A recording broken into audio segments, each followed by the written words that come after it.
રંજનબેન બાદ સાબરકાંઠાના એમપી ભીખાજી ઠાકોરે પણ ચૂંટણી લડવાનો ઇનકાર કર્યો છે. ચલો જાણીએ શું છે સંપૂર્ણ વિગત.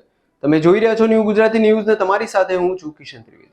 લોકસભા ચૂંટણી પહેલા જ વડોદરાથી રંજનબેન ભટ્ટે ચૂંટણી ન લડવાની જાહેરાત કરતાની સાથે જ ગુજરાતનું રાજકારણ ગરમાયું છે. આ બધાની વચ્ચે હવે સાબરકાંઠાથી પણ મોટી અપડેટ સામે આવી છે. વડોદરાના ભાજપના ઉમેદવારની ચૂંટણી લડવાની અનિચ્છા પછી બીજા મોટા સમાચાર સામે આવે છે. સાબરકાંઠાથી ભીખાજી ઠાકોરે પણ ચૂંટણી લડવાની ના પાડી છે.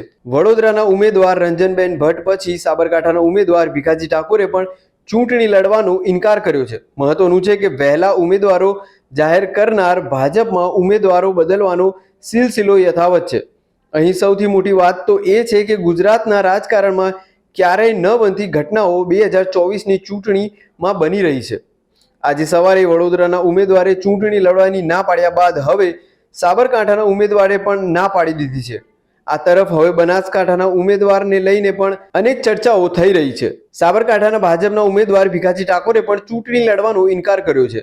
તેમણે સોશિયલ મીડિયામાં પોસ્ટ લખીને ચૂંટણી લડવા મનાઈ કરી છે. ભીખાજી ઠાકોરે સોશિયલ મીડિયા પર પોસ્ટ કરીને અંગત કારણોસર ચૂંટણી લડવાની અનિચ્છા હોવાની પોસ્ટ મૂકી છે. ભાજપે ઉમેદવાર તરીકે જાહેર કર્યા બાદ તેમણે પ્રચાર પણ શરૂ કરી દીધો હતો. આવી લેટેસ્ટ ને અપડેટેડ માહિતી માટે જોતા રહો ન્યૂ ગુજરાતી ન્યૂઝ.